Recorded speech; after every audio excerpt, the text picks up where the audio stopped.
बड़ी खबर भी बता दें कि तेलंगाना के अंदर उपचुनाव हुए जो मुनुगोडा सीट पर, वहां पर इस समय कांटे की टक्कर चल रही है। करीब 1531 वोट से फिलहाल टीआरएस के प्रभाकर रेड्डी बीजेपी से आगे चल रहे हैं और यह मुकाबला लगातार रोचक हो रहा है, क्योंकि कुछ देर पहले यह अंतर महज 714 मतों का था। और हमारे सहयोगी आशीष हमारे साथ जुड़ गए हैं। तेलंगाना की मुनुगोडा सीट की जो तस्वीर उभर रही है आशीष, क्या उसके मायने निकाले जाएं?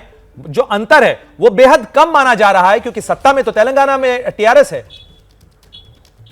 जी हाँ, आप बिल्कुल सही कह रहे हैं। अगर हम 5 दौर की अभी तक जो आधिकारिक वोटिंग हुई है और उसके जो रिजल्ट नतीजे घोषित किए गए हैं इलेक्शन कमीशन की तरफ से, उसके हिसाब से करीब 1500 वोटों से टीआरएस के कैंडिडेट आगे चल रहे हैं। हालांकि खास बात यह कि कांटे की टक्कर में बीजेपी दूसरे स्थान पर लगातार बनी हुई है और लगातार जो सत्ताधारी तेलंगाना राष्ट्र समिति है उसके कैंडिडेट प्रभाकर रेड्डी को चैलेंज कर रहे हैं। खास बात ये, उपचुनाव जो है कांग्रेस के विधायक कोमटिरेड्डी राजगोपाल रेड्डी, जो कांग्रेस के विधायक थे, उनके इस्तीफे और उनके बीजेपी ज्वाइन करने के बाद ये चुनाव आयोजित किया गया। और उपचुनाव में कोमटिरेड्डी राजगोपाल रेड्डी बीजेपी के कैंडिडेट हैं और लगातार वो दूसरे स्थान पर बने हुए हैं। कांटे की टक्कर है, सत्ताधारी तेलंगाना राष्ट्र समिति और दूसरे स्थान पर भारतीय जनता पार्टी है।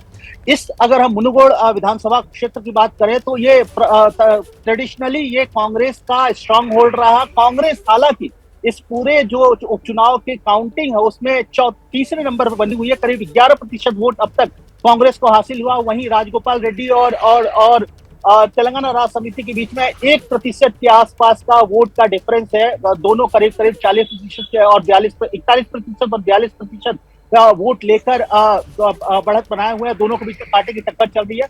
बीजेपी ने जिस तरीके से इस चुनाव को एक तरीके से प्रतिष्ठा का प्रश्न बनाया, उसको 2023 के विधानसभा चुनाव से पहले का सेमीफाइनल तक करार दिया गया इस उपचुनाव को। और यहाँ पर का रिजल्ट जाहिर तौर पर 2023 के जो विधानसभा चुनाव होने हैं राज्य में, उसके बारे में रुझान बताएगा। तेलंगाना राष्ट्र समिति ने शुरुआत से ही बीजेपी को कभी पुख्ता दावेदार नहीं माना था, लेकिन जिस तरीके से बीजेपी ने बढ़त बनाई है। शुक्रिया तमाम जानकारी के लिए आशीष। आपका आप नजर बनाए रखें, लगातार अपडेट लेते रहेंगे, क्योंकि तेलंगाना की मुनुगोडा सीट पर भी मुकाबला बेहद रोचक है। क्या मजबूरी है मेरी, बताइए।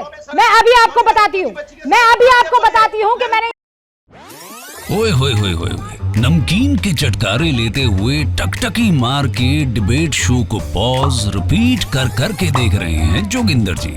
इनकी तरह आप भी देखें अपने फेवरेट डिबेट्स को रिपीट कर और डाउनलोड कीजिए एबीपी लाइव ऐप अपने स्मार्ट टीवी पर।